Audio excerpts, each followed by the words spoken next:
Here are 8 ways to practice unconditional love. Hi, I'm Angie. Hey, I'm Eddie. Thanks for joining us here at Life Squared.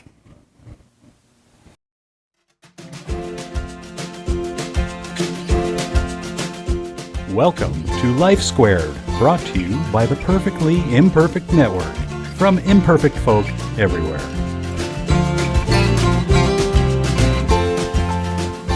Unconditional love.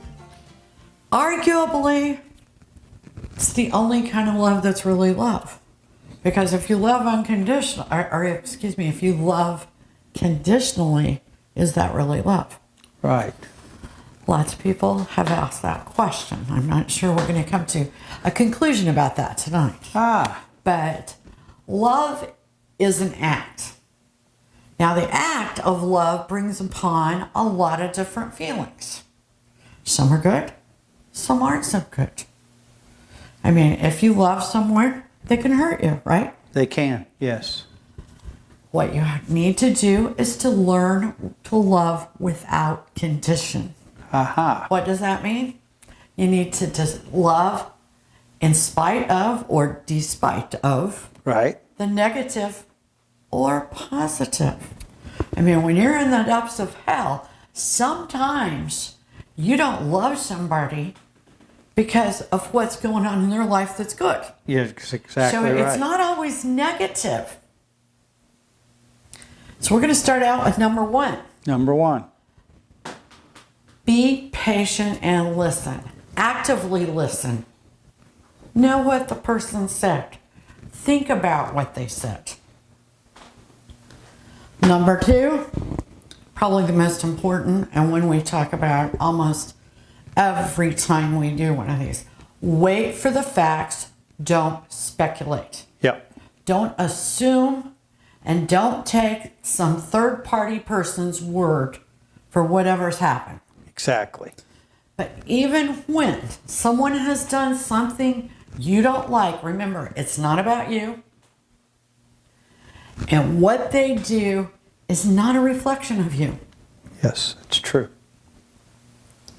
Number 3, for just a moment, every now and then, put someone else's needs ahead of your own. It's not so easy to do. Walk a mile in their shoes. Try it. Exactly. Number 4, love yourself unconditionally. It's going to be hard to love somebody else unconditionally if you can't love yourself. And that usually means forgive yourself. You're going to screw up. Yes. You're going to mess up. Forgive yourself. Move on. Life is way too short to not forgive yourself. You're exactly right. Because when you don't forgive yourself, you get stuck in the past. Don't beat yourself up continuously. Just go through it in your mind. Think about how you cannot repeat the behavior, then move on. It is important to go through and decide, how can I keep from repeating this behavior? You're right. Once you do that, forgive yourself, change your behavior, move on. Number 5, be cognitive. Pay attention. Love is sometimes uncomfortable. Yeah.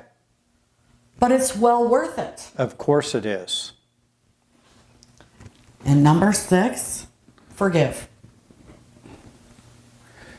Be the bigger person, just forgive. You know, you can also add on to that, forgive and forget. Number 7, encourage someone with strong supportive words. I mean, when somebody's down and out, try to give them supportive words, give them ideas about how to deal with or fix whatever problem they're dealing with. Be a friend. A good cheerleader. Be a good cheerleader. Yeah. Get behind them. Rah, rah, rah 'em. Help them.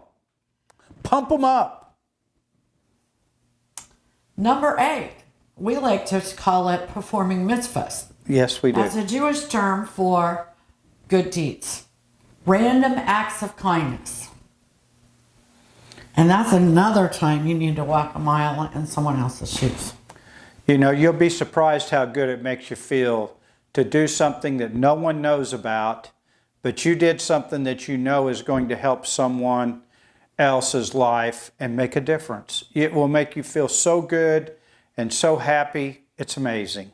Absolutely. And nothing is more gratifying than unconditional love. Practice it. You're not gonna be perfect at it. We can promise that. Try it. You're You'll gonna like mess it. up. You're gonna find somebody that's just really hard to love. You bet. But you know what? Practice unconditional love. Yeah. Hey, thanks for joining us here at Life. See you soon. Bye now. We really appreciate you joining us today at Life Squared on the Perfectly Imperfect Network. To get more content, please consider subscribing. If you have any questions or feedback, we'd love to hear from you in the comments section. Thanks for watching.